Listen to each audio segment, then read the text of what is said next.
Bonjour, chers téléspectateurs. Nous nous retrouvons aujourd'hui, le samedi 28 décembre 2024, pour notre dernier rendez-vous avec Grand Angle pour l'année 2024. Nous tenons d'abord à vous remercier pour avoir été fidèles avec Grand Angle tout au long de l'année 2024 et nous osons espérer que cette fidélité va continuer en 2025. Mais je commencerai par avoir une pensée particulière pour tous ceux qui, pour des raisons diverses, ont passé les fêtes de Noël dans des conditions de dénuement total. Vous savez que notre pays traverse une grave crise économique, financière et sociale, et je sais que beaucoup de familles n'ont pas passé les fêtes de Noël comme elles l'auraient souhaité. Nous osons espérer que cela pourra se rattraper pour le nouvel an. Je vous en prie que s'il fallait doser ça par... si c'était la fièvre, on fait passer le thermomètre, non? Ce thermomètre-là se serait déjà éclaté. Parce que c'est là, c'est l'hécatombe. Nous vivons comme si nous ne vivons. C'est-à-dire qu'on regrette pourquoi on est né. Nous regrettons pourquoi nous sommes nés. Et pourquoi nous avons travaillé. Je vois quand quelqu'un va travailler, il cotise. La cotisation, là, pour moi, je crois que sert pour payer ceux qui sont retraités. Et d'autres qui seront retraités, leur paie est assurée par ceux qui viennent, qui travaillent. On paye les gens, mais on ne sait pas pourquoi. Nous avons 15, je ne connais même plus les mois. Même pour payer, là, on nous embrouille. Hein. On vous paye, on ne vous dit pas, on n'a pas commencé par payer l'arriéré de novembre 2016. Parce que nous avons l'arriéré de novembre 2016, l'arriéré de décembre 2016. Et on a commencé maintenant quand on nous jette un mois, là, on ne sait pas. C'est écrit dans le bulletin, mais ce n'est pas régulier. C'est-à-dire qu'ils ne suivent pas la chronologie des mois qu'ils nous doivent. Pour nous embrouiller certainement. Mais enfin, nous avons choisi aujourd'hui d'évoquer un certain nombre d'aspects. Mais avant d'aller à la thématique principale, nous voulons rappeler un certain nombre de dates. La première date que nous voulons rappeler, c'est le 8 décembre 2024. Pourquoi nous la rappelons? Parce que dans le débat qui a eu cours dans ce pays en ce qui concerne la coopération entre le Congo et le Rwanda, le chef du gouvernement avait pris rendez-vous le 8 décembre s'agissant de ces aspects d'occupation express d'occuper, de bail amphithéotique, etc., qu'il allait observer jusqu'au 8 décembre. Mais jusque-là, les Congolais attendent toujours et ils souhaitent avoir une vue bien précise sur cette question. Le premier, il y a eu, dans certaines localités que nous avons visitées, pas dans toutes, à Madiengu et un peu à Lodima, un sentiment mitigé, mais un sentiment général d'inquiétude et de peur de la part de la population au regard d'un certain nombre d'informations qui auraient été mises à leur disposition faisant état d'une vente des terres congolaises au Rwanda ou à des sujets rwandais. Le deuxième fait constant à retenir, c'est que aucune terre, aucune partie de terre n'a fait l'objet de vente ou de cession sur toute l'étendue du territoire national et particulièrement dans les localités visitées. Et les populations s'en sont elles-mêmes rendues compte puisque de leurs témoignages, nous avons tous suivi que les populations n'ont reçu sur leur terre aucune délégation rwandaise. Le troisième fait constant à retenir, c'est que les localités que nous avons visitées ont fait l'objet d'autorisation provisoire d'occuper ou d'autorisation express d'occuper s'agissant de la localité de Masangi Ayama. Et malgré ces autorisations provisoires ou express, aucune activité n'a été entreprise pour la mise en œuvre de ces autorisations provisoires. Si jusqu'au 8 décembre 2024, date d'expiration de ces autorisations, toutes ces diligences n'ont pas été accomplies. Ces autorisations seront frappées de caducité. Parce que leur position s'agissant des accords entre le Congo et le Rwanda est bien connue. Le deuxième aspect auquel je vais me tourner, j'ai une pensée particulière pour les retraités, mais il n'y a pas que, parce que les gouvernants avaient pris des engagements s'agissant des retraités pour dire qu'ils n'allaient pas franchir l'année 2024 pour aller à l'année 2025 avec des arriérés. Au titre de l'année 2024, malheureusement, nous constatons, parce que nous sommes aujourd'hui le 28, et les retraités n'ont aucune nouvelle sur non seulement les 39 mois d'arriérés qu'ils avaient déjà, mais les 2 mois d'arriérés qui se sont ajoutés au cours de cette année 2024. Au-delà de ça, nous avons une préoccupation. Il s'agit de l'actualité nationale. Il s'agit de cette conférence de presse qui a été organisée par l'honorable Joseph Kinyumbi Kiambungu, qui a, semble-t-il, fait réagir le PCT d'une manière que les Congolais ont trouvé extrêmement violente. Mais nous tenons à rappeler que l'article 25 de la Constitution garantit la liberté d'expression et que chaque fois qu'un Congolais peut s'exprimer, on ne devrait pas avoir de problèmes. Mais c'est vrai que le constat fait par Kinyumbi, que nous avons fait depuis de nombreuses années, a été de dire que l'État congolais est en pleine ruine et d'ajouter que le gouvernement travaillait pratiquement pour ruiner le pays, pour l'endetter, pour le déstructurer et faire en sorte que les Congolais deviennent des mendiants, des dépendants, dans le seul but de conserver le pouvoir. La République du Congo est en pleine ruine. Le constat est celui de Joseph Kinyumbi Kiambungu, président du parti La Chaîne. Lors d'une conférence de presse tenue ce 14 décembre à Brazzaville, il a livré une analyse critique sur l'état de la nation congolaise. Selon lui, le pays traverse une situation inédite et très alarmante, marquée par un effondrement économique, une crise sociale sans précédent et un délitement des institutions. Depuis 8 mois déjà, nous assistons à la descente aux enfers de notre pays, car il est profondément malade, et en voici le triste constat. Sur le plan financier, nous faisons face à une crise financière qui s'est transformée en cessation de paiement. En effet, l'État congolais vit depuis le début de l'année 2024 particulièrement la plus grande crise financière de son histoire post-indépendance. Les finances publiques vont très mal, sous l'effet conjugué du surendettement du pays et d'une gouvernance mal éclairée.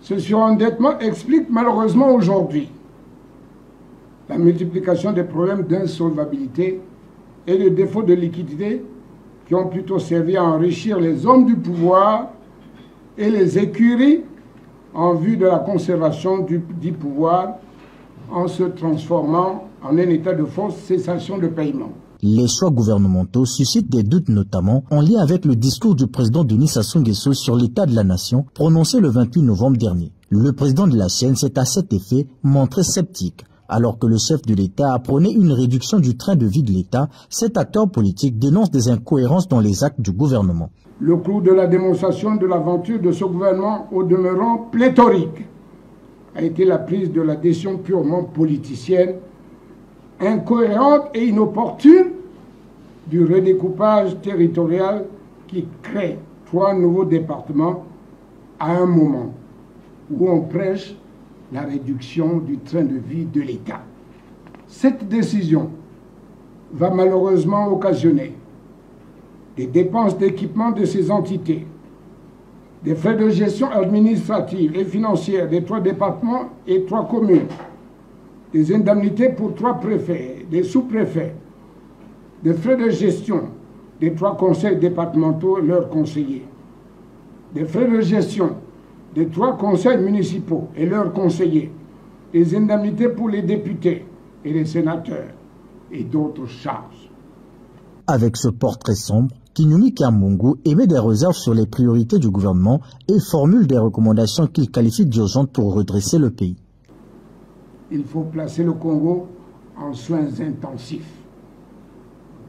Et mes prescriptions appellent des solutions drastiques courageuse et urgente pour assainir nos finances publiques. En voici quelques pistes de solutions que je qualifie d'urgence nationale.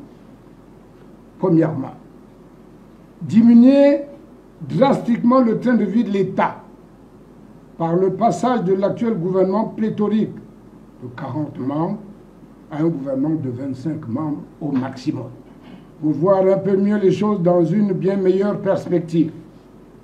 Il faut nécessairement faire un audit des possibilités financières de l'État et de l'ensemble des engagements publics afin d'avoir une situation financière nette du pays et bien entendu avoir une idée nette de ses possibilités réelles. Et moi, je ne veux pas rentrer dans les détails de ce débat parce que les internautes ont souhaité qu'il y ait un débat sur la question entre Joseph Kinyumbi Kyambungu et puis le PCT, parce qu'il s'agit bien de cela. Nous tenons à relever que le constat fait par Joseph Kinyumbi Kyambungu, c'est le même que nous avons fait depuis très longtemps, en disant, en d'autres termes, que le Congo va mal, très mal, en disant que les Congolais sont rentrés, sont plongés dans la misère et dans la souffrance. Mais, à contrario, le PCT présente le Congo dans une vision qui semble lumineuse, en disant qu'il y a eu des avancées économiques qui ont été faites et que la situation connue par le Congo est une situation conjoncturelle qui est d'ailleurs connue par d'autres pays. Nous ne voulons pas nous attarder sur le fait que cette situation soit connue également dans d'autres pays. Nous voulons tout simplement dire que Joseph Kinyumbi Kyambungu, tout comme le PCT, ils ont oublié de relever quelque chose d'extrêmement important, mais sur laquelle nous tenons à revenir. La chose importante, sinon les choses importantes qu'ils ont voulu ne pas prendre en ligne de compte, la première, c'est que le PCT n'est pas en conformité avec la loi. C'est une situation extrêmement préoccupante. La deuxième, qui est liée à la première, c'est que le président de la République est en situation délicate et manifeste d'incompatibilité constitutionnelle. Nous le disons d'entrée de jeu et dans le corps de l'émission, nous allons y revenir, parce que cette situation constitue pour nous une menace de la paix. Et les Congolais ont besoin de paix. Et nous pensons que l'un des aspects qui peut nous aider à garantir la paix, c'est d'abord de respecter nos lois et règlements de la République, en particulier de respecter notre Constitution. Le point suivant que je vais aborder est relatif au message sur l'état de la nation du chef de l'État le 28 novembre dernier, il y a exactement un mois. Nous y revenons parce que le chef de l'État a fait un aveu, c'est pas la première fois, un aveu très fort, en relevant avec force que le recensement biométrique qui a été réalisé au niveau des universités à Brazzaville a permis de constater que le paiement des bourses, en fait, ne nécessitait que 3 milliards de francs CFA et non les 9 milliards qui sont exigés chaque année. Et il s'est posé la question de savoir si ces sommes s'étaient dissipées sans jamais laisser de traces. Et les Congolais ont réagi en disant un nouveau et grand scandaleux crime économique et financier. Mais ça ne peut pas rester impuni. Nous avons, les Congolais, moi j'ai partagé cet avis. Nous avions pensé que cette affaire devait permettre la traduction en justice des principaux responsables de cette affaire. Surtout lorsqu'on voit la situation dans laquelle l'université Marie-Ngouabi se retrouve, avec une grève qui dure depuis pratiquement le 1er octobre, avec les menaces qui pèsent sur une probable année blanche, ce qui serait pas à souhaiter pour nos jeunes, surtout en cette année déclarée année de la jeunesse. Mais nous avons été surpris par les propos d'abord du Premier ministre au Sénat et ensuite du ministre chargé de la communication lors de sa dernière quinzaine du gouvernement, où ils essaient de divertir les Congolais. Je dis bien qu'il s'agit de divertir en parlant d'enquête administrative, etc. Les propos du président de la République sont clairs. Et si le gouvernement n'est pas capable de remettre au président de la République des informations fiables, ça ne concerne que le gouvernement et les Congolais. n'ont rien à voir avec ce genre de situation. C'est pour ça que nous tenons à rappeler au Premier ministre que les enquêtes administratives, les Congolais en sont fatigués. Que ce scandale de l'université, on peut dire que trop c'est trop et on ne peut pas continuer à le tolérer, on ne peut pas continuer à l'accepter. Soki ezalaka te mokonzi te bango moko na moko na moko nakoki kotelemisa boye nalobi yo ozalaka boye osalaka boye oyibaka awa. Parce que trop de scandales. Nous tenons à rappeler au chef du gouvernement, à son ministre de la Communication, qu'il y a cette affaire depuis le 12 août 2006, cette affaire qui concerne les excédents budgétaires. Je suppose qu'ils sont toujours en train de mener l'enquête administrative. Mais les Congolais savent qu'il y a 14 000 milliards qui ont disparu dans le silence total et le gouvernement de Colline Makosso ne s'en occupe pas, bien que les Congolais soient dans la misère et dans la souffrance. Nous pouvons ajouter d'autres aspects. Des révélations faites par les Panama Papers ont fait ressortir clairement que 6 Congolais détenaient dans des paradis fiscaux près de 5 500 milliards de francs CFA.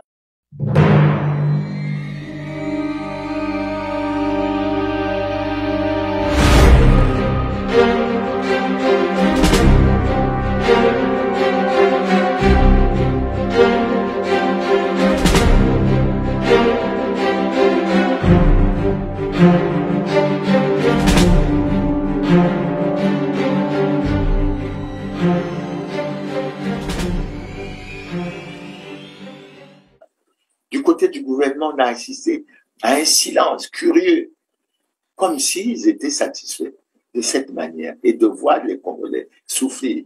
Certainement que, comme ils le prétendent, l'enquête administrative n'a pas commencé et on ne sait pas jusqu'à quand elle pourrait durer. Mais ces exemples sont légion. Les malversations financières au fonds de soutien de l'agriculture, le dossier a suivi une procédure à travers l'instruction du procureur de la République au directeur général de la surveillance du territoire. Les faits ont été établis. Des gens ont pris de l'argent, ne l'ont jamais remboursé. Un délai leur avait été donné jusqu'au 30 avril 2018. Et jusque-là, absolument rien n'a été fait. Peut-on oublier que en novembre et décembre 2016, une somme de 9 milliards a été débloquée en faveur de la CREF pour le paiement des pensions des retraités et que le directeur général de la CREF a reconnu que cette somme était bien arrivée dans un compte de la CREF à la LCD et ça a finalement disparu. Monsieur le Premier ministre, je crois que les Congolais sont fatigués. Ils sont fatigués, ils veulent des actes. Et pour les actes qui les font souffrir, je crois qu'ils vont être vigilants. Ils n'accepteront plus les explications que vous essayez de donner. Et je crois que vous les donnez même avec beaucoup de légèreté. Et c'est dommage au regard de la situation que vivent les Congolais présentement. Maintenant, pour arriver à la thématique d'aujourd'hui, je vous l'avais promis lors de notre dernière émission, je vous avais dit que nous allions faire, je ne dirais pas une émission relax, mais nous avons choisi de faire ce que nous appelons la rétrospective de l'année 2024. C'est-à-dire que nous allons essayer de revenir sur les grandes thématiques, sur les grands sujets qui ont retenu notre attention au cours de cette année. Et nous allons essayer d'en faire une synthèse pour que nous voyions exactement dans quelles conditions nous terminons l'année 2024. Le premier sujet, dans ce cadre, nous n'avons cessé de dire et de répéter, le Congo va mal, très mal. Le Congo va mal à cause de la mauvaise gouvernance des gouvernances actuelles. Le Congo traverse une grave crise multidimensionnelle depuis plus de 10 ans. Les gouvernances actuelles ont été incapables d'apporter des solutions idoines et appropriées pour sortir le Congo de cette situation. Et pourtant, les voix se sont levées dans ce pays pour réclamer soit la tenue des États généraux, soit la tenue d'un dialogue national inclusif ouvert à tous, pour que l'intelligence congolaise réunie puisse trouver les solutions. Ils ont toujours refusé. Dans certains cas, ils disaient qu'il y avait beaucoup d'argent. Et malheureusement, aujourd'hui, évidemment, ils ont appauvri l'État pour s'enrichir de façon illicite. Et cette situation aujourd'hui a plongé les Congolais dans la misère et dans la souffrance. D'ailleurs, eux-mêmes, ils savent, puisque les Congolais ont réalisé en termes de promesses, que l'une des promesses qui fait sourire les Congolais, c'est l'atteinte de l'émergence par le Congo à l'horizon de l'année 2025. Il nous reste à peine quelques jours pour arriver à l'année 2025 et les Congolais se rendent bien compte que ça n'aura été qu'une illusion. Ça n'aura été qu'une duperie. Et je crois qu'il faut que les gouvernants se ressaisissent et se rendent compte que les Congolais souffrent et qu'ils ont besoin de la véritable sortie. Surtout qu'ils constatent que même l'assistance du Fonds monétaire international, qui avait fait espérer au gouvernement qu'on allait sortir de la crise à la fin de l'année 2024, mais la situation a empiré et les Congolais sont davantage dans une situation extrêmement difficile. Ça, c'est le premier point. Le deuxième point que nous allons aborder, c'est la violation flagrante, dans l'impunité totale, par tous les gouvernants, y compris le président de la République, les lois et règlements de la République, y compris la Constitution. Et nous sommes revenus au cours de l'année 2024 régulièrement sur ce sujet, en relevant clairement que le Parti congolais du travail n'était pas en conformité avec la loi. Ce parti qui a eu l'audace, pendant le congrès de 2019, de reconduire M. Denis Sassou Nguesso comme président du comité central du Parti congolais du travail, c'est-à-dire président du Parti congolais du travail, en violation flagrante de l'alinéa 2 de l'article 80 de la Constitution du 25 octobre 2015, qui stipule clairement que le mandat du président de la République était compatible avec toutes les responsabilités au sein d'un parti politique. Mais il n'y a pas que ça. Les Congolais ont eu à constater qu'aucun des membres de ce parti, élu ou nommé à une autre fonction publique, n'a daigné déclarer son patrimoine conformément à la loi depuis 2002. Ce qui s'est fait en 2021, c'était une distraction. Et je crois qu'un citoyen avait déposé un recours à la Cour constitutionnelle. Malheureusement, ce recours n'a pas eu de suite.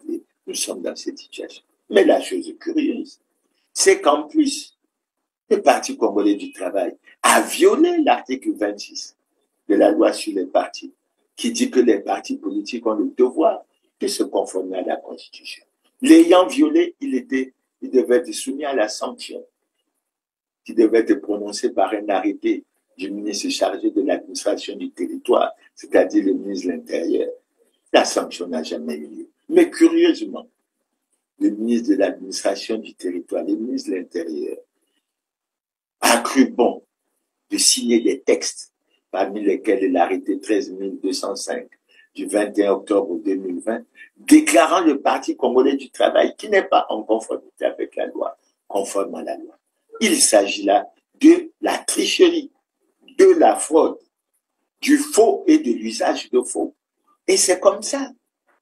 En matière électorale, on va en venir tout à l'heure, et on dit que toutes les élections, elles sont pratiquement truquées. Elles sont basées sur la fraude. Elles sont basées sur la tricherie. L'état de droit est une notion qu'on retrouve assez souvent.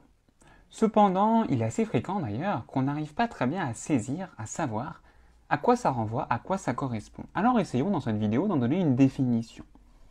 Alors, ce qu'il faut bien comprendre, c'est qu'on distingue généralement l'état de droit et l'état de police. Dans l'état de police, donc on est bien dans l'état de police et non dans l'état de droit, dans l'état de police, les administrés, c'est-à-dire ceux qui vivent dans l'état de police, doivent respecter le droit, ils doivent respecter les règles de droit. Bon, ça c'est classique. Pour autant, dans l'état de police, l'État lui-même n'est pas soumis à des règles supérieures. En revanche, dans l'état de droit, l'État est soumis, lui, au respect des règles juridiques supérieures, contrairement à l'état de police, où l'État n'est pas soumis à des règles supérieures. Et bien dans l'état de droit, l'État est soumis au respect de règles supérieures. Concrètement, dans l'état de droit, la puissance publique est elle-même soumise au droit. Donc la puissance de l'État, la puissance publique, est limitée. Dès lors, dans un État de droit, l'individu est bien évidemment soumis au respect de la règle de droit, au respect du droit. Mais, dans un État de droit, l'État, la puissance publique, est également soumise au respect du droit. Par conséquent, il est possible de contester, dans un État de droit, contester les actions de l'État si elles sont illégales. Si l'on était dans un État de police, on ne pourrait pas contester cette action, car l'État n'est pas soumis au droit. L'État de droit, il est généralement caractérisé par le concept de la hiérarchie des normes. Ainsi, par exemple, la loi qui est adoptée par l'État, par le Parlement concrètement, eh bien cette loi, adoptée par l'État par l'intermédiaire du Parlement, doit respecter la Constitution. Et si la loi ne respecte pas la Constitution, il sera possible de contester la constitutionnalité de cette loi. Et si la loi est inconstitutionnelle, elle devra alors être supprimée de l'ordre juridique. Alors, voilà ce qu'est l'État de droit. C'est un État dans lequel les pouvoirs publics, dans lequel la puissance publique, dans lequel l'État et l'administration sont soumis au droit. Maintenant, l'autre volet, c'est que le président de la République est en situation délicate et manifeste d'incompatibilité constitutionnelle. Il faut que les Congolais le sachent. Et je n'ai aucune gêne à dire que le président de la République a violé à la fois la Constitution du 20 janvier 2002, il a violé la Constitution du 25 octobre 2015. Il n'a jamais déclaré son patrimoine conformément à la loi, violant ainsi l'article 50 de cette Constitution qui dit clairement que tous les citoyens ont le devoir de se conformer à la Constitution. Et dans son cas, il y avait un devoir d'exemplarité. Et on peut poursuivre. En fait, quand on constate que le président de la République est président du Parti congolais du travail, on se pose la question, est-ce qu'il est normal qu'il puisse prétendre organiser des élections libres, démocratiques et transparentes? La réponse est non. Et pour être de façon synthétique, pour résumer cette situation, on peut tout simplement dire que le président de la République a violé le serment qu'il a prêté de respecter et de faire respecter la Constitution d'une part et de garantir la paix et la justice à tous. Voilà la situation dans laquelle le Congo se retrouve, qui est une situation préoccupante. Mais nous disons que les plus hautes autorités de l'État le savent. Le président de la République le sait. Le président du Sénat le sait. Le président de l'Assemblée nationale le sait. Le premier ministre du gouvernement le sait. Le ministre chargé de l'Intérieur le sait. Le ministre chargé de la Justice le sait. Donc nous sommes dans un cas de figure où on ne respecte pas le droit. C'est beaucoup plus, on est dans beaucoup plus la vision qui nous a conduit à la guerre dite du 5 juin 1997. Non pas la force du droit, mais plutôt le droit de la force. Et il faut que cette situation se termine, parce qu'elle constitue une menace pour la paix. Et les Congolais ont véritablement besoin de paix. Ils ne veulent plus connaître les événements que nous avons connus les années passées. Ça me permet de passer au troisième point, qui est celui de la gouvernance électorale. La crise électorale, elle est très forte. La plus grande, la meilleure preuve qu'on peut apporter, c'est que les simulacres de concertation politique qui ont été organisés dans les pays depuis 2009 n'ont en rien amélioré la gouvernance électorale. Et les principaux problèmes de cette gouvernance électorale sont loin d'être résolus. Je pense notamment à la mise en place d'une véritable commission électorale indépendante selon les standards internationaux. Je pense à la maîtrise du corps électoral.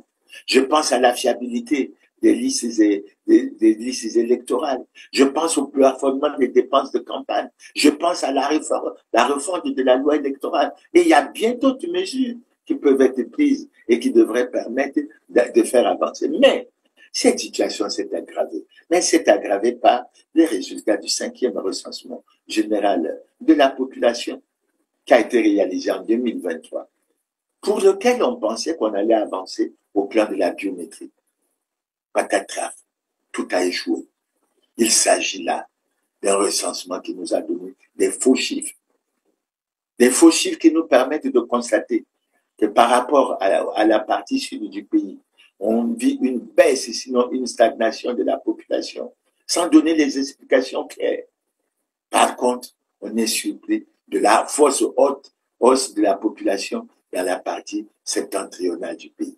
À titre d'exemple, le département de l'Anikwala, qui depuis de nombreuses années, y compris en 2007, jusqu'en 2018, d'après les estimations faites par l'Institut national de la statistique, avait la moitié de la population de la Bonza, se retrouve pratiquement en 2023 au même niveau de la population, sans que des explications plausibles n'aient été données. Et qu'est-ce qu'on a constaté? On a constaté que la population de la partie septentrionale, qui jusque-là représentait pratiquement la moitié de la population de la partie sud, mais sont pratiquement au même niveau. La population de la partie sud est, semble-t-il, de 1 291 000 habitants, et la partie septentrionale a une population d'1 284 000 habitants. Non. En termes de tricherie, il ne faut pas faire ça. Je crois que la statistique est une science qui mérite d'être respectée. Mais ce qu'on retient surtout en statistique, c'est la neutralité. Et dès qu'on perd cette notion de neutralité, alors on rentre dans des situations comme celles que nous connaissons. Et c'est véritablement dommage. Mais les gouvernants doivent savoir que ce recensement, c'est des faux chiffres. Et je crois qu'il faudrait que les dispositions soient prises. Maintenant, pour revenir à la gouvernance électorale, puisque l'un des éléments importants de cette gouvernance électorale était la réalisation de ce recensement, nous pouvons dire que depuis 2002, toutes les élections ont été réalisées dans ce pays, dans l'irrespect total des lois et règlements de la République et dans le déni de la démocratie. Je le dis parce que je venais de vous donner les éléments. Pendant toutes ces élections, le président de la République n'est pas en conformité avec la loi. Le Parti congolais du travail n'est pas en conformité avec la loi. Et pour tout résumer à ce niveau, on dit tout simplement que depuis 2002, toutes les élections organisées dans ce pays ont été truquées. Et maintenant qu'on va rentrer dans une année où le boulevard va s'ouvrir pour l'élection présidentielle de 2026, ce sont des aspects auxquels nous devrons accorder beaucoup d'importance et nous devrons pouvoir avancer. Maintenant, le point qui vient après, c'est la question qu'on se pose. Ce que je viens de dire sur la gouvernance électorale nous donne déjà une image très claire, mais il y a une question très forte. Le Congo est-il une démocratie? Et pour répondre simplement à cette question, il y a 3 aspects que nous tenons à aborder. Le premier aspect, c'est de nous référer à l'indice de la démocratie, qui est calculé au plan mondial. Et le Congo, en 2021, 2022, 2023, a eu un indice de la démocratie qui était de 2,79 sur 10. Et il est classé comme pays à régime autoritaire, c'est-à-dire une dictature. C'est quoi un dictateur? C'est un homme politique qui détient seul tous les pouvoirs dans son pays. Souvent, le dictateur a pris le pouvoir par la force, ou par des élections truquées, qu'il était sûr de gagner. Le dictateur est donc un dirigeant que le peuple n'a pas choisi librement. Sa présence à la tête d'un pays signifie qu'on est en dictature, et pas en démocratie. Comment des dictateurs peuvent-ils encore détenir le pouvoir? Primo, par leur volonté de le garder. Comme Jules César, dans la Rome antique, le dictateur avait pour mission de régler une crise en 6 mois. Quand Jules César fut nommé, il s'octroya un mandat de 10 ans, puis de dictateur à vie. Deuxièmement, par la peur qu'ils font régner. C'est très efficace, mais parfois, ça ne suffit pas à les protéger. Au printemps 2011, les manifestants tunisiens et égyptiens, au péril de leur vie, ont réussi à chasser les dictateurs de leur pays. Ces histoires aident à voir ce qu'est un dictateur. Une personne qui chérit le pouvoir au point de le voler, puis de ne plus vouloir le céder. C'est pourquoi il n'y a pas de bons dictateurs. Même si certains dictateurs disent pourtant agir dans l'intérêt du peuple, selon des convictions religieuses ou politiques. En réalité, ils se servent d'idées extrémistes comme prétexte pour réduire les libertés, dont celle de les critiquer. Dans le film Le Dictateur, Chaplin décrit les comportements ridicules des dictateurs Hitler et Mussolini. Il dit la nécessité de s'en moquer pour les dénoncer et le bonheur de vivre dans une démocratie. Mais si il est classé comme une dictature, il ne peut pas être une démocratie. Et je crois qu'il y a un des axes qui nous permet déjà d'avancer dans la question que nous nous posons. Le deuxième aspect, c'est de nous reposer sur la déclaration du président Laurent Gbagbo, qui a dit tout simplement que la démocratie, c'est le respect des textes. À commencer par la plus grande des normes en droit, qu'est la Constitution. Et il conclut qui ne respecte pas la Constitution n'est pas démocrate. Et je dirais, quand je dis que le président de la République a violé les constitutions de 2002 et de 2015, la déduction, c'est pas un manque de respect, c'est la déduction logique qui m'amène à dire que le président de la République n'est pas un démocrate, mais que, en fait, l'ensemble des gouvernants congolais ne sont pas des démocrates, mais ils devraient en prendre sérieusement compte, tenir compte de cela. Maintenant, l'autre aspect que nous allons aborder s'agissant de cette question, c'est la déclaration du président Denis Sassou Nguesso lors de ce meeting, quand il était opposant, lors de ce meeting qui s'est tenu au boulevard des Armées en novembre 92, lorsqu'il dit, j'insiste pour dire que lorsque la Constitution est violée, les démocrates ne doivent pas l'accepter. Cependant est vrai le fait que jamais je ne pourrais accepter que la Constitution soit violée. J'insiste pour dire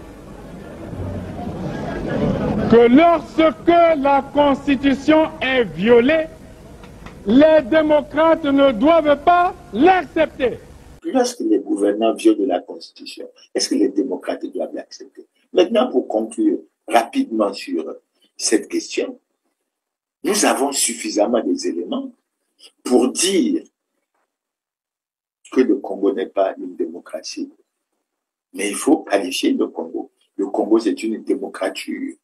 Et je crois que vous pouvez vous référer à un certain nombre d'aspects pour voir la définition de ce que c'est qu'une démocrature. Alors, le point suivant que nous allons aborder, je crois que c'est le 5e point. C'est les accords avec le Rwanda qui ont créé une forte polémique.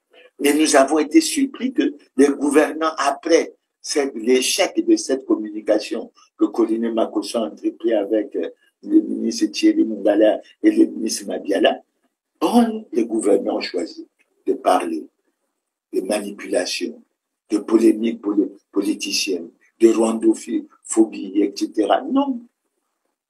Les Congolais ont pris position sur la base des arguments qui sont forts et qui sont solides. Et le gouvernement a mis au point une communication qui n'a pas pu convaincre les Congolais. Je vous rappelle toujours à ce propos que le Premier ministre a reconnu au Sénat qu'il n'y avait qu'un seul parlementaire qui avait soutenu le gouvernement. Mais un seul parlementaire sur combien? Sur 223.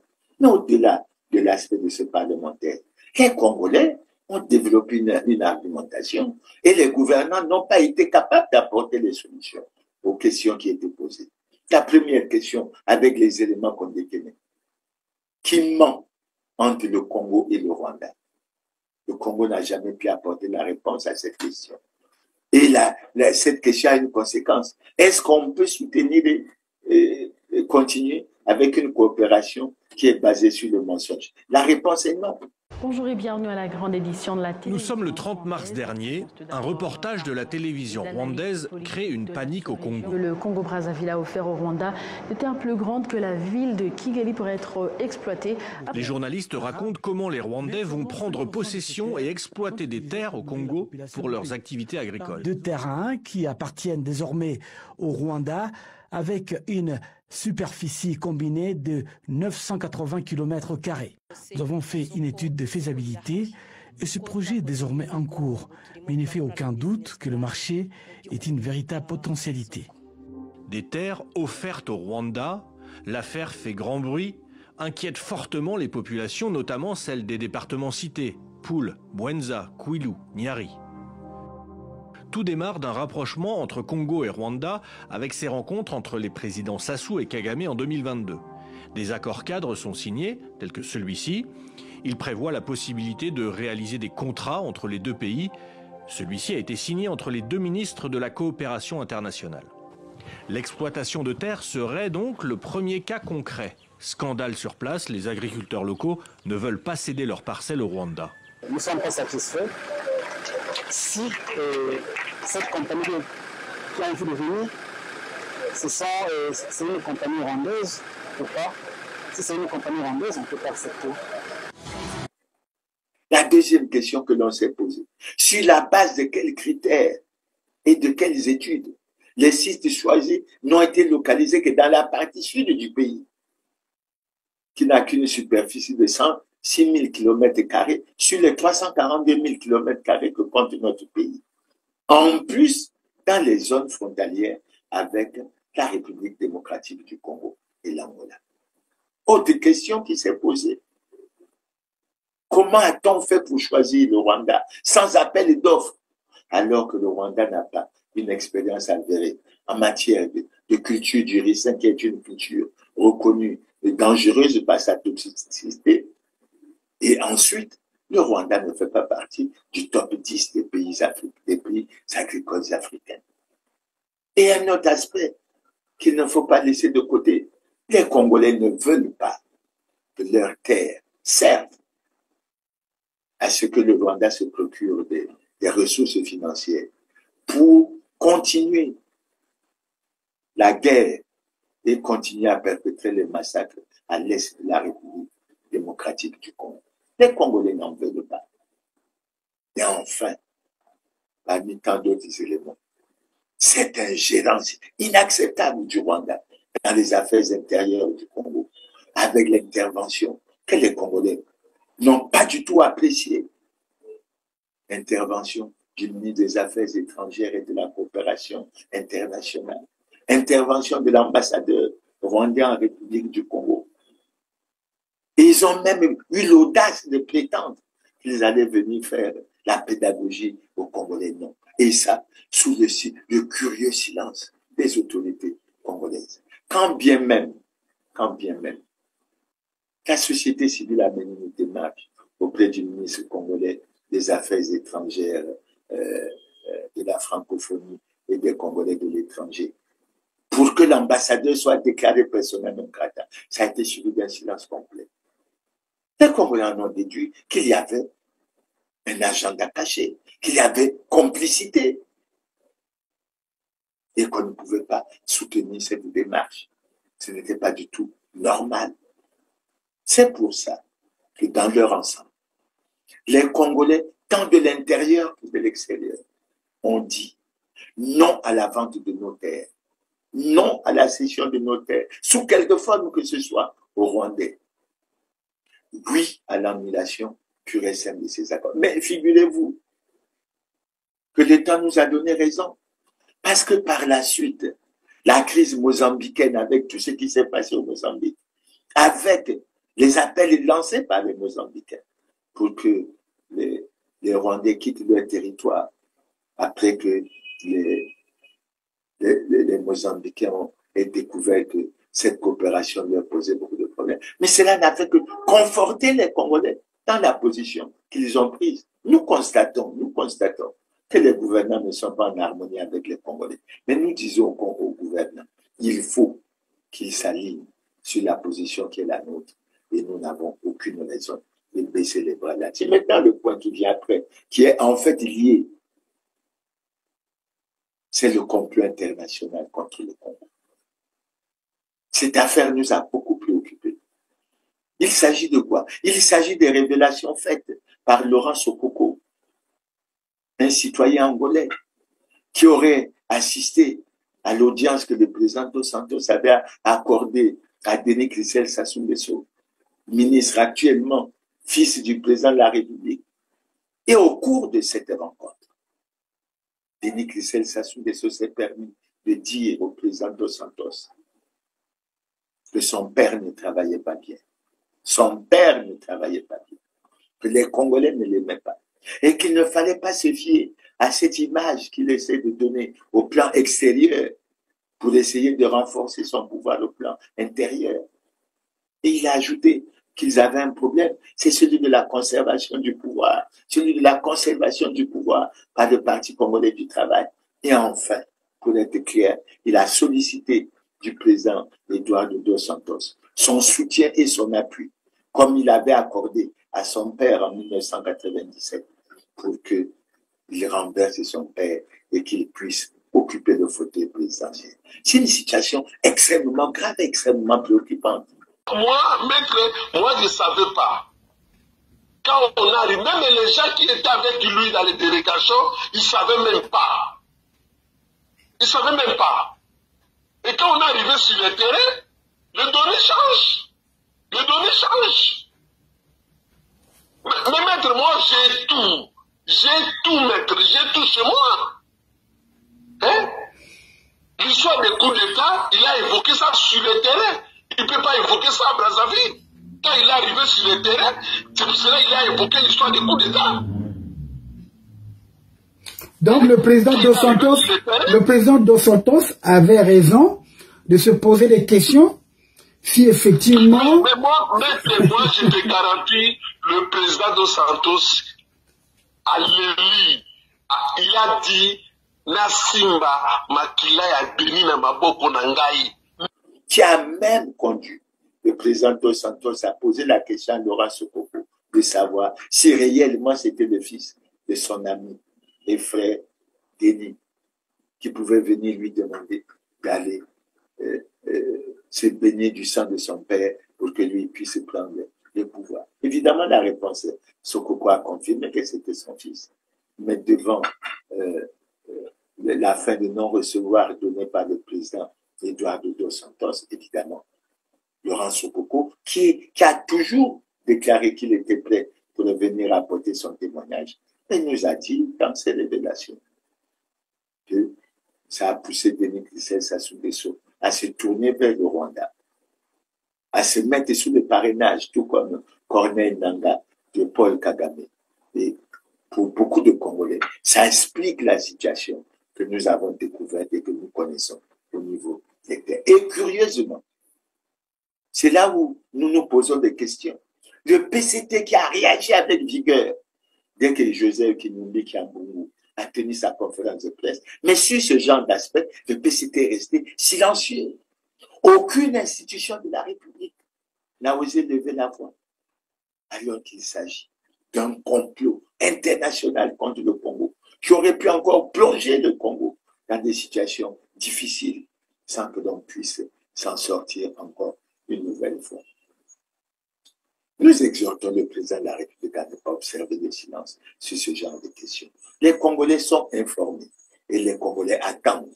Les réseaux sociaux aident à beaucoup de choses. Et je crois, parce que le président de la République doit savoir que l'article 15 de notre Constitution dit clairement que tous les Congolais sont égaux devant la loi. Nul ne doit être favorisé ou désavantagé par rapport à sa condition sociale, par rapport à son origine ethnique, par rapport à ses convictions politiques, religieuses ou philosophiques. Donc, je crois que nous sommes tous, et je crois que ce n'est pas un vain mot lorsqu'on dit que nul n'est au-dessus de la loi. Et la loi s'applique à tous dans toute sa rigueur. Donc, surtout lorsqu'il s'agit de questions qui menacent ou qui pourraient menacer la paix du pays, qui pourraient entraîner le pays dans des situations difficiles, on ne peut pas accepter que l'on puisse rester silencieux. Maintenant, le point suivant, c'est la justice à deux vitesses. Comme les Congolais l'ont constaté, la justice congolaise fonctionne à deux vitesses. Elle s'acharne sur les opposants. Tout ce que nous avons vu, la justice, c'est ça, s'acharne sur les opposants. Elle les laisse libres, sans être inquiétés, les responsables des scandales et crimes économiques et financiers, qui ont plongé le pays dans la crise et dans le chaos actuel, qui ont plongé les Congolais dans la misère et dans la souffrance. Évidemment, je me rappelle d'une interview qu'on avait accordée au Premier ministre où il disait qu'il n'y avait aucune plainte qui avait été portée. Soyons sérieux. Aujourd'hui, les Congolais connaissent beaucoup de dossiers et le Premier ministre les connaît. On peut toujours y revenir.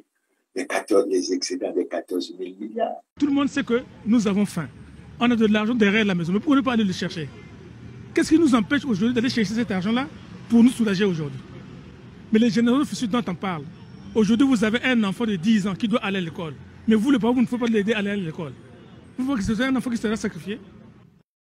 Que oui, au début des années 2010, l'État congolais a créé à la Banque centrale un compte pour les générations futures, un compte de réserve pour les générations futures, qui a été principalement alimenté par les excédents que nous avions enregistrés dans l'exécution des lois de finances, précisément du budget de l'État, pour utiliser un terme connu de tous. Au niveau Gouffre est dans ce pays.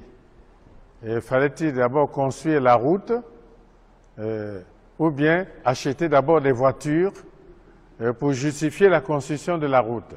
Où va l'argent des générations futures? Je vais poser les trois questions, une question et une réponse. Où va l'argent des générations futures?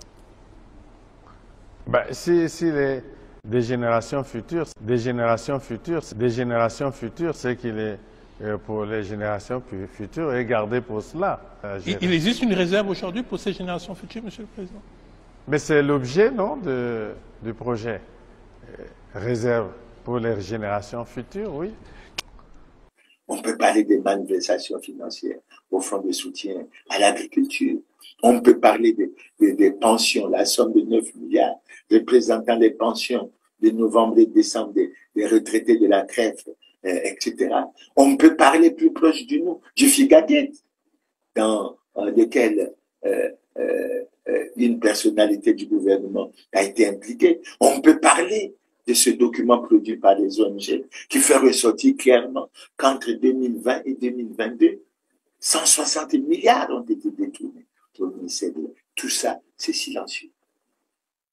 Le pouvoir du président Sassou, il faut le dire, a choisi de protéger les responsables des scandales de crimes économiques et financiers qui ont plongé le pays dans la situation. Et paradoxalement, mais vous avez la situation des prisonniers politiques. Lisez-moi revenir sur ce problème. Jean-Marie Michel Moukoko, André Okombi Salissa.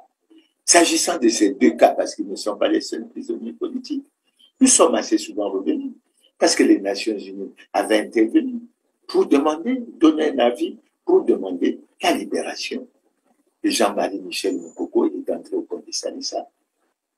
À une époque donnée, Yves Le Drian, ministre de l'Europe et des Affaires étrangères de la France, avait discuté, avait donné son point de vue au président Sassou en demandant que des actions fortes soient entreprises à l'endroit de Jean-Marie Michel Moukoko. Et nous savons plus proche de nous, à l'intérieur du pays, la guerre qui se dit du Poul, qui s'est déclenchée le 4 avril 2016, qui a causé beaucoup de dégâts. On est arrivé à un accord de paix qui a fait que les gens qui avaient été traités de terroristes avec lesquels on ne pouvait pas négocier ont finalement bénéficié des mesures d'apaisement. Non, je crois que c'est quoi. Et je tiens à rappeler là-dessus qu'assez souvent, les gouvernants ont choisi de dire et André Okombi Salissa et Jean-Marie Michel Moukoko sont des prisonniers de droit commun, ce n'est pas des prisonniers politiques. Non, monsieur le gouverneur. Jean-Marie Michel Moukoko et André Okombi Salissa sont des prisonniers politiques du fait de leur candidature à l'élection présidentielle de 2016. Et je pense, quand je fais le lien entre ce que je viens de dire, s'agissant du complot international révélé par Laurent Sokoko, et je vois ce qui se passe, je dis non. Aujourd'hui, nous allons à la fin de l'année, et je suis triste de me rendre compte que Jean-Marie Michel Moukoko et André Okombi Salissa penseront encore ces fêtes de Nouvel An dans leur cellule de prison, alors que d'autres mesures auraient pu être prises, et c'est véritablement dommage là-dessus. Maintenant, je viens à un autre aspect très important, c'est le refus de l'alternance démocratique. Vous savez, quand nous sommes partis à la conférence nationale, nous avons donné, la conférence nationale a donné des orientations très claires en ce qui concerne la Constitution. Et l'un des aspects importants, c'était le respect de l'alternance démocratique. C'est pour ça que la Constitution de 1992 prévoyait un mandat de 5 ans, une fois éligible. Mais après, on a vu, la Constitution du 20 janvier 2002 prévoyait également un mandat de 7 ans, une fois reconduit, qui pouvait être reconduit une fois. Mais on a vécu quoi? Après tout ce qu'on a écouté dans ce pays, après tout ce qui a été dit, on a vécu le changement de constitution de 2015, qu'il faut le dire avec le recul du temps. Quand on se réfère au livre du président Sassou, je crois à la page 90 ou 91, Parler vrai pour l'Afrique. Quand on se réfère aux déclarations de Jean-Louis Debré, ancien président de la Cour du Conseil constitutionnel de France. Quand on se réfère même à la Constitution du 20 janvier 2002, on est en droit de dire que le changement de Constitution de 2015 s'est opéré dans l'illégalité totale, dans l'irrespect total des lois et règlements de la République, mais pas seulement des lois et règlements de la République, y compris de l'acte constitutif de l'Union africaine et de la charte africaine de la démocratie, des élections et de la gouvernance. Et je crois que je ne ferai pas beaucoup de commentaires là-dessus, parce que le plus gros commentaire sur cette question a été fait par le président Mamadi Doumbouya de Guinée lors de la 78e session de l'Assemblée générale des Nations unies, lorsqu'il a dit clairement que le putschiste, ce n'est pas seulement celui qui prend l'arme pour déposer le pouvoir, que les putschistes les plus nombreux, qui ne font l'objet d'aucune condamnation, mais ce sont ceux-là qui trépatouillent les constitutions. Vous adressez les chaleureuses félicitations de la délégation guinéenne pour votre brillante élection à la présidence de la 78e Assemblée générale des Nations unies. Je voudrais également, devant cette auguste Assemblée, vous assurer du soutien de mon pays. Dans ce cadre, Monsieur le Président, nous pensons que les fondamentaux qui ont sous-tendu à la création de notre organisation doivent s'adapter aux mutations profondes de notre société. L'objectif du thème de la présente session, paix, prospérité, progrès, durabilité, est d'actualité. Évocateur et mérite une attention particulière de notre part. Épidémie de coups d'État en Afrique. Après celle de la Covid-19, le continent est frappé par celle des putschs militaires, notamment dans les pays francophones du sud du Sahara. C'est tout le monde qui le condamne, qui les sanctionne, qui s'émeut de la réapparition brusque de cette pratique que l'on croyait révolue, à juste titre. Mais j'ai envie de dire que la communauté internationale doit avoir l'honnêteté et la correction de ne pas se contenter de dénoncer les seules conséquences, mais de s'intéresser et de traiter les causes. Les coups d'État, s'ils se sont multipliés ces dernières années en Afrique, c'est bien parce qu'il y a des raisons très profondes. Et pour traiter le mal, mesdames et messieurs, il faut s'intéresser aux causes racines. Le putschiste n'est pas seulement celui qui prend les armes, qui renverse un régime. Je souhaite que l'on retienne que les vrais putschistes, les plus nombreux, qui ne font l'objet d'aucune condamnation, c'est aussi ceux qui manigancent, qui utilisent la fourberie, qui trichent pour manipuler les textes de la Constitution afin de se maintenir éternellement au pouvoir. Pour demeurer éternellement au pouvoir. Et c'est le cas du Congo. Le président Sassou est revenu au pouvoir par les armes en 1997. Il a été élu de la manière que tout le monde connaît en 2002, en 2009. 2016, c'était pratiquement son dernier mandat. Non, il semble. Et on a découvert que c'était un homme providentiel qui devait continuer. Mais en continuant, les Congolais connaissent maintenant le bilan. Ils en connaissent les résultats. Même si le PCT est le seul à ne pas voir réellement la réalité. Mais les Congolais aujourd'hui savent. D'autant que, en termes d'illustration, pour plusieurs analystes politiques et économiques, le Congo semblait porter une responsabilité dans la situation qui est connue maintenant, dans la sous-région de la CEMAC, avec son surendettement, avec ses problèmes de gouvernance, etc. Et ça devrait nous faire réfléchir. Donc, nous sommes là dans une vision, à notre avis, où il y a le refus de l'alternance.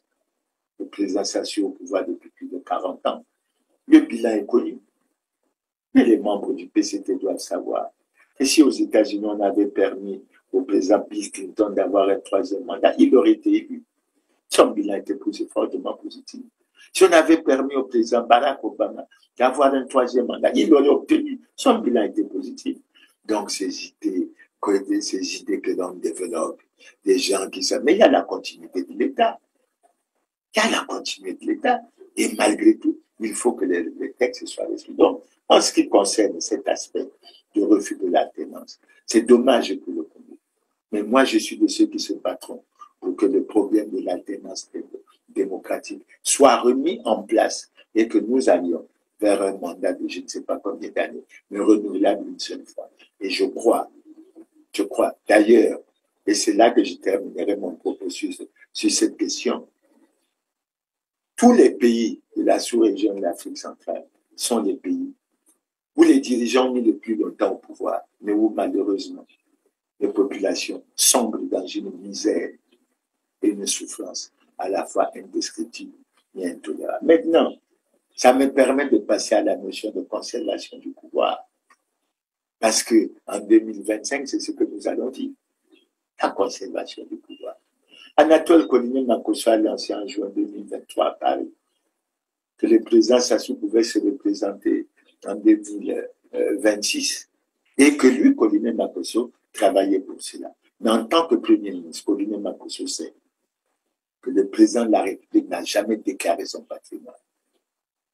Que le président de la République est président du comité central du Parti congolais du travail, en fait du Parti congolais du travail, en violation flagrante de l'alinéa 2 de la Constitution, de l'article 80 de la Constitution. Koliné-Makosso sait que le président Sassou a violé le serment qu'il a prêté, entre autres, de respecter et de faire respecter la Constitution et de garantir la paix et la justice à tous. Comment, à ce niveau, on peut ne pas tenir compte de ça pour lire un article qui a dit que, je ne sais pas moi, que les choses lui sont permises? Non. À la suite de ça, nous avons suivi la force montante congolaise, qui est une des branches du PCT, qui n'est pas en conformité avec la loi. Donc, une structure qui ne devrait pas mener des activités politiques sur le pays. Déclarer aussi, lancer un appel à la candidature du président Sassou en 2026. Comme si le PCT n'avait pas de cadre. Grand et glorieux parti au pouvoir depuis 40 ans. Ils n'ont pas pu former de cadre. C'est pas possible. Et je crois que ça nous gêne en tant que Congolais, ce genre de situation. Ensuite, on a vu les banadoles à l'espace, semble-t-il, de l'Inde de Brazza, demander que le président Sassou annonce sa candidature pour l'année 2021. Vous l'annoncez, mais il y aura des voix comme la mienne, comme les nôtres, pour dire que le président Sassou est en situation délicate et manifeste. d'incompatibilité constitutionnelle. Et si on tient à la paix, on devrait éviter ce genre de démarche. Dieu merci, au niveau des policiers, il y a eu des réactions des jeunes, etc., qui ont fait apparaître que finalement, cette instrumentalisation des populations, comme ça a été le cas lors soi-disant de la démarche pour modifier la Constitution, ça ne marche plus. Et quelle est la raison que ceux qui se battent pour ça vont donner après le bilan catastrophique que le président Sassou a enregistré? Après ce bilan catastrophique. Bon, bref. Donc, nous sommes là, dans un débat. Nous suivons. J'ai suivi les responsables du PCT au cours de leur réunion dit qu'ils se préparent pour les grandes échéances. En fait, ils se préparent parce qu'ils pensent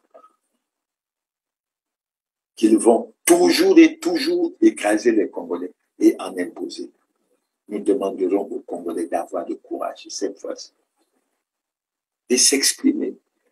Nous n'avons pas les armes, mais nous avons l'argumentation, nous avons les idées. Et avec ça, nous pouvons faire avancer un certain nombre de choses. Au-delà de ça, il y a un problème très préoccupant qui est lié justement à cette démarche de conservation du pouvoir. C'est la misère et la souffrance des Congolais. Vous avez un pouvoir. Et j'ai bien aimé la phrase de Kinyumbi dans laquelle il dit ce pouvoir est fait pour ruiner le pays, pour l'endetter, pour le déstructurer, pour rendre les Congolais dépendants et mendiants. Comme ça, il a exprimé cette vision, une pensée qui a toujours été la même. Mais aujourd'hui, nous constatons quoi? Les gouvernants actuels ont choisi de ne pas réduire le train de vie de l'État. Quand vous avez un Premier ministre qui gagne 833 000 francs par jour, alors que celui qui est au SMIC gagne 2350 francs par jour, est-ce qu'on peut ne pas se battre pour que ce pouvoir soit reconduit? Parce qu'on est dans une situation idéale où on se dit, il faut que nous continuions à nous enrichir et que ceux qui sont dans la pauvreté continuent à s'appauvrir. Les gouvernants actuels ont choisi d'appauvrir l'État pour s'enrichir énormément, placer leurs richesses dans les paradis fiscaux, c'est-à-dire en dehors du pays, pour favoriser le développement des autres pays et enfoncer le Congo dans la misère et dans le sous-développement. Est-ce que c'est sérieux? Lorsqu'on a choisi de ne pas avoir le courage de lutter contre la corruption, au-delà des déclarations qu'on a faites, au-delà de ce qu'on a écrit dans le projet de société, ensemble poursuivre la marche. Mais est-ce qu'on peut poursuivre la marche vers le développement et accepter et tolérer la corruption? Non, c'est pas possible. C'est pas possible. Donc, on a aujourd'hui, les Congolais se sont rendus compte que les gouvernants actuels ont en fait créé la crise, parce que c'est parce qu'ils ont volé, c'est parce qu'ils ont détourné que l'on se retrouve dans la situation d'aujourd'hui. Et que malheureusement, lorsqu'on regarde les bilans, c'est l'augmentation de la pauvreté, c'est l'inflation galopante, c'est le chômage endémique des jeunes. Non. Ayons un peu d'amour pour ce pays. Ayons un peu d'amour pour ce pays. Et il faut que les gouvernements réfléchissent. Ils avaient cru adopter un budget à 2826 milliards, je crois, en recettes. Après que le Fonds monétaire ait vu la copie, ça a été réduit et c'est descendu à 2500. Ça ne vous fait pas réfléchir. En 2010, le Congo avait un budget légèrement supérieur à 2800 milliards. La Côte d'Ivoire avait un budget équivalent à peu près à 2400 et quelques milliards. Et aujourd'hui, le budget de la Côte d'Ivoire pour 2025 est de 15 000 milliards. Et le budget du Congo est de 2500. Ça ne fait pas réfléchir les gouvernements congolais. Ça ne leur fait pas prendre conscience qu'ils ont véritablement des problèmes de gouvernance, de mauvaise gestion, de l'appréciation, de la mauvaise appréciation de la qualité de la dépense, du choix délibéré pour s'enrichir indéfiniment au détriment du peuple. Et aujourd'hui, ce peuple est plongé dans la misère, il est plongé dans la souffrance. Et là, le dernier point que je vais aborder, avant d'aller à la conclusion, c'est un choix que nous avons fait. Je dirais même un choix que j'ai fait. J'ai choisi, à travers l'émission Grand Angle, de tout mettre en œuvre chaque fois que cela est possible, de dire la vérité aux Congolais. Parce qu'on a suffisamment abusé des Congolais. Je sais que ça m'en coûte. La preuve. Je suis l'objet des menaces de mort et de complot. Et j'ai été très heureux lorsque le brillantissime journaliste Christian Perrin, au cours d'une émission qu'on a faite, m'a révélé qu'en fait, ce n'est pas les informations que nous donnons qui étaient fausses. Ce n'est pas des mensonges, même si j'ai subi des attaques fortes des journalistes qui disaient que la presse a assassiné Kéma Mirassa parce que j'ai fait un commentaire sur un événement que je trouvais préoccupant. Mais à partir du moment où nous ne disons que la vérité, pourquoi on peut subir des menaces de mort jusqu'à ce que l'on lance des boutades multiples? Il faut que ça s'arrête parce que les morts ne parlent plus. Les dirigeants congolais n'ont pas assez de toutes les morts qu'on a enregistrées dans ce pays. Les 400 000 morts de la guerre dite du 5 juin, ça ne suffit pas. Il faut s'attaquer même aux gens qui s'expriment librement. Et après, on sort pour dire qu'on est des démocrates. Dieu merci, je viens de faire la démonstration que le Congo n'est pas une démocratie, mais que c'est une démocrature. Et les gouvernants doivent suffisamment intérioriser ça. Bref, je prends l'engagement. Et tant que je le pourrai, je poursuivrai avec l'émission Grand Angle. Tant que je le pourrai, que ce soit avec le Grand Angle ou d'autres, que ce soit avec R7 ou avec d'autres médias, chaque fois que je pourrai apporter ma contribution pour que la vérité s'établisse, je le ferai. Parce que ça sera ma contribution au combat pour la libération de notre pays. Et moi, je suis de ceux qui sont convaincus. Comme toute nuit s'achève, la situation du Congo s'achève. Prions Dieu pour que nous vivons, nous soyons présents lorsque les changements pourront s'opérer. Mais, quelle que soit la durée de la nuit, la lumière finira par apparaître. Donc, chers téléspectateurs, c'est sur ça, c'est sur ces aspects, parce que nous avons fait plus de 50 émissions. J'ai tenu à revenir en termes de rétrospective sur un certain nombre de points que je jugeais extrêmement importants. Et c'est pour ça que je vais passer à la conclusion. Chers compatriotes, je crois que notre pays est en péril. Notre pays va mal, très mal. Les gouvernants ont une responsabilité. Mais nous aussi, nous en avons. Nous en avons par notre silence. La Constitution nous autorise de nous exprimer. La Constitution nous autorise de manifester. La Constitution nous autorise un certain nombre de choses pour que nous défendions l'intérêt de ce pays. Il n'y a aucune raison que les Congolais ne prennent pas en charge les destinées de leur propre pays et que, de façon passive, ils voient comment le Congo est en train de sombrer, comment les jeunes se retrouvent sans avenir, comment les retraités ne peuvent pas toucher leur pension, comment. Non. Et puis ce pays est le nôtre. Ce n'est pas le Fonds monétaire qui développera ce pays. Sauf si on vient me démontrer qu'on n'est pas dit chercher les Rwandais pour qu'ils développent ce pays. Mais s'ils développent ce pays, ils l'occuperont. Les Congolais n'y seront plus. Et ce serait dommage. Mais c'est notre terre.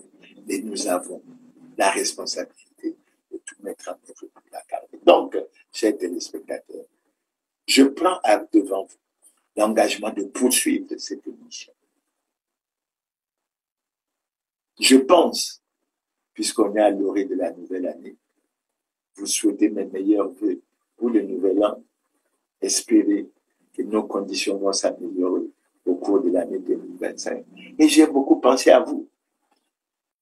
J'ai pensé pour clôturer cette année 2025. Vous dédiez une chanson que j'aime beaucoup.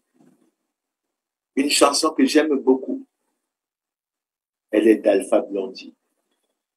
Je demande pardon. Je demande pardon à ceux que j'ai offensés. Je demande pardon à ceux qui ne m'ont pas compris. Je demande pardon à ceux que je n'ai pas compris. Je demande pardon à l'Assemblée congolaise. Mais Congolais, mettons-nous debout. Nous avons la responsabilité de tout mettre en œuvre pour sortir ce pays de la situation difficile dans laquelle il se trouve. C'est sur ce, chers téléspectateurs, que je vous remercie pour votre aimable attention. Je vous donne rendez-vous pour notre première émission Grand Temps de l'année 2025. Je pense que après les fêtes, etc., nous aurons le courage d'avoir des belles idées et de continuer notre émission. Donc, encore une fois, merci et à bientôt. Bonne année 2025.